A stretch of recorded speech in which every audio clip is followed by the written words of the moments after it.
만약 지금 당장 후라이팬을 싸게 사야 한다면 머릿속에 떠오르는 방법이 있으신가요?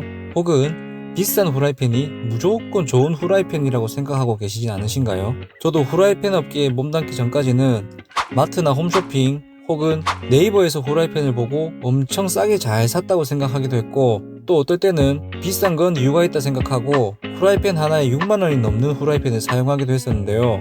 오늘은 과거의 저처럼 이러한 생각을 가지고 계신 분들을 위해 준비한 영상입니다. 후라이팬 업계에 직접 종사하면서 알게 된 코팅의 종류와 사용법, 그리고 후라이팬을 대한민국에서 누구보다 싸게 구입할 수 있는 방법을 준비했으니 끝까지 시청해주시면 절대 후회하시는 일 없도록 만들어 드리겠습니다. 오늘 소개할 후라이팬은 알루미늄 팬입니다.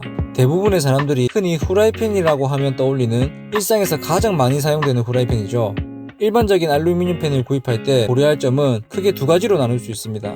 첫 번째, 두껍고 비싼 제품을 선택하는 것과 얇고 가벼운 제품을 선택하는 것입니다. 어떤 사람들은 얇은 팬으로 요리하는 것과 두꺼운 팬으로 요리하는 것은 음식 맛에서 크게 차이가 난다고 합니다. 하지만 후라이팬으로 인한 음식 맛의 차이가 얼마나 될까요? 어떻게 사용하느냐의 문제지 프라이팬이 바뀐다고 음식 맛이 올라간다는 말은 정답이다 라고 말하기는 어렵다고 생각합니다. 그럼 두껍고 비싼 후라이팬과 얇고 가벼운 후라이팬의 차이점은 무엇인지 짧게 알려드리겠습니다. 먼저 두꺼운 후라이팬은 두꺼운 만큼 열 전도가 느리고 열 보존율이 높습니다. 얇은 후라이팬은 반대로 열 전도가 빠르고 열 보존율이 낮습니다. 그냥 집에서 가볍게 계란 후라이나 볶음밥 하는 용도로는 두꺼운 후라이팬은 무겁기만 하고 적합하지 않다고 생각합니다.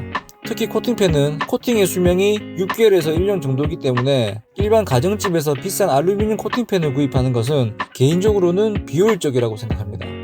두 번째, 불소 코팅이냐 세라믹 코팅이냐입니다. 코팅팬에는 흔히 아는 코팅이라는 것을 해서 조리 시 유해 물질이 우리 몸에 들어가는 걸 방지하고 음식과 달라붙지 않도록 넌스틱 기능이 들어갑니다. 불소 코팅은 과거부터 가장 많이 사용되고 있으며 코팅력이 우수하고 가격이 저렴한 편입니다. 하지만 숟가락, 날카로운 조리 도구 등에 긁힘 현상에 약하다는 단점이 있습니다. 세라믹 코팅은 불소에 비해 코팅력이 매우 빨리 휘발되며 가격이 비싼 편입니다. 긁힘에는 강하지만 도자기처럼 코팅이 잘 깨진다는 단점이 있습니다. 불소 코팅에 비해 세라믹 코팅이 안전하다는 인식은 있지만 모든 제품은 깊게 파고들면 완전 무결한 안전함은 없다고 생각하는 주의라서 식약청에서 안전하다고 인증되어 있는 모든 제품을 적당히 신뢰하되 알맞은 사용법으로 사용하는 게 가장 중요하다고 생각합니다.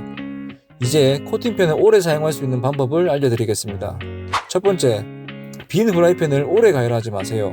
불소 코팅은 200도, 세라믹 코팅은 300~400도에서 코팅이 타는 현상이 발생할 수 있는데요. 소량의 음식이나 빈 용기를 가열하면 이렇게 300도가 금방 넘어가는 것을 확인할 수 있습니다. 이렇게 검게 변한 후라이팬은 코팅이 이미 다 타버려서 제 기능을 잃어버렸다 생각하시고 미련 가지지 말고 새 것으로 구입하셔야 합니다. 물론 세라믹 후라이팬도 마찬가지입니다. 도자기 특성상 깨질 위험이 있고 탑 코팅이 날아가는 순간 세라믹은 끝이라고 봐도 무방합니다. 두 번째, 중불로 사용하세요. 보여드린 바와 같이 강불에서의 사용은 코팅 수명에 너무나도 큰 영향을 미칩니다. 음식 양이 많으면 음식이 프라이팬을 식혀주는 역할을 하고 100도 이상 잘 올라가지 않아서 괜찮긴 합니다. 다만 계란 후라이나 가벼운 음식을 할 때는 중불로만 사용하셔도 조리하는 데는 전혀 문제가 없으니 음식의 양에 따라 이 점 꼭 숙지하시고 사용해주세요. 마지막 세 번째, 구입 후 첫 사용 시에는 기름을 많이 둘러주세요. 구입 후 세척만 하시고 그냥 사용하시는 분들이 많으실 텐데요. 세척 후 첫 사용 시에는 기름을 되도록 많이 둘러서 조리를 해주는 것을 추천드립니다. 코팅에 기름이 한 번 더 입혀져서 코팅력을 훨씬 올려줍니다. 지금 제가 알려드린 세 가지 방법만 잘 지키신다면 후라이팬을 지금보다 훨씬 더 오래 사용하실 수 있을 겁니다. 자, 이제 제가 후라이팬 업계에 종사하면서 알게 된 감히 대한민국에서 후라이팬을 가장 싸게 살 수 있는 방법을 알려드리겠습니다. 혹시라도 더 싸게 구입할 수 있는 방법이 있으시다면 알려주시면 감사하겠습니다. 대부분의 경우 과거의 저처럼 이마트, 홈플러스 같은 대형마트나 홈쇼핑, 네이버에서 구매를 하고 싸게 잘 샀다고 생각하시는 분들이 많으실 텐데요. 물론 대형마트 같은 오프라인의 경우 직접 수령이기 때문에 배달비가 없어서 잘 사면 비싸게 구입하는 건 절대 아닙니다. 하지만 더욱 싸게 구입하는 방법은 바로 G마켓, 옥션, 쿠팡 등 오픈마켓에서 구매를 하는 것인데요. 이렇게 사이트에 들어가서 보면 쇼핑몰별로 행사를 하고 있는 곳이 많습니다. 지마켓은 슈퍼딜, 옥션은 올킬, 쿠팡은 보물특가. 지금 이 가격으로 봤을 때 배송비 포함해서 하나에 8,000원대로 구입이 가능합니다. 사실 이것만으로도 충분히 싸긴 합니다만 행사 때를 노리면 더욱 싸게 구입하는 것이 가능합니다. 마침 여기 옥션에서 행사를 하고 있는데 한번 들어가 보겠습니다. 기존 할인가에서 쿠폰 할인까지 더해서 좀 더 싸게 구매가 가능하네요. 주의할 것은 플랫폼마다 행사 시 지원해주는 쿠폰과 할인율이 다르기 때문에 한 번씩 비교해보시고 구매하시는 것을 추천드립니다. 특히 이렇게 두세 개 묶어서 파는 것은 개당 10,000원도 안 되는 가격으로 구입이 가능하고 다양하게 사용해본 사용자의 입장에서 품질도 나쁘진 않아요. 이 정도로만 구매하셔도 현명한 쇼핑이라고 생각합니다. 여기저기 쇼핑몰마다 전부 둘러보고 비교하고 찾아보는 게 귀찮으시다고요? 그런 분들을 위해 제가 쇼핑몰을 하나 추천드리겠습니다. 제가 추천하는 쇼핑몰은 바로 티몬입니다.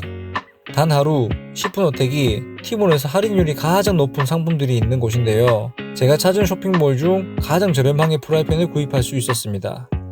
여기저기 쇼핑몰 비교가 어려우신 분들은 그냥 티몬에서 진행 중인 행사 제품을 구입하는 것을 추천드립니다. 그냥 구입하지 마시고요. 꼭 제가 말씀드린 행사할 때 할인을 꼭 받으셔가지고 제품 구입하시는 것을 추천드립니다. 자, 이제 어떻게 해야 후라이팬을 가장 싸게 살 수 있는지 아셨나요? 물론 여유가 되신다면 고가의 제품을 사용하시는 것도 좋습니다. 다만 후라이팬은 자주 쓰이는 데다가 소모품이라 편하게 쓰고 자주 바꿔주는 게 중요합니다. 지금까지 제가 알려드린 방법으로만 구매하셔도 1년에 한두 번씩은 부담 없이 바꿀 수 있습니다. 그런데요 여러분, 다 좋은데 디자인이 올드해서 좀 더 트렌디했으면 좋겠다 하시거나 혹은 지금 보여준 것들은 일반 후라이팬인데 우리 집은 인덕션인데요 그냥 하나 딱 골라주세요 하시는 분들께는 이 제품을 소개해드립니다. 인덕션 후라이팬 냄비 6가지 구성에 이렇게 플랫한 실리콘 유리 뚜껑이 3개나 들어있는 세트 상품입니다. 저도 집에서 요리할 때나 영상 촬영할 때 사용하고 있는 제품인데요. 가볍고 코팅력도 좋아서 설거지도 편하고 손이 자주 가는 제품입니다. 티몬에서 행사할 때 구매하시면 5만원 초반에 구입하실 수 있어요. 영상에서 보여드리는 것처럼 다양하고 풍성한 구성에 진짜 저렴한 가격에 구입할 수 있어서 적극 추천드리는 제품입니다. 제품에 관심이 있으시다면 꼭 링크를 확인해서 자세한 정보 확인해 주시고요. 혹시 후라이팬에 관해 궁금한 점이 있으시다면 아래 메일로 연락 주시면 언제든 제가 아는 지식 안에서 성실하게 답변 드리겠습니다. 후라이팬 행사가 있을 때는 커뮤니티에 게시하도록 하겠습니다. 알림 설정하셔서 유익한 정보 받아가시고요. 제 영상이 도움되셨다면 구독과 좋아요 꼭 눌러주시고요. 저는 더욱 유익한 정보를 들고 다시 찾아오겠습니다. 감사합니다.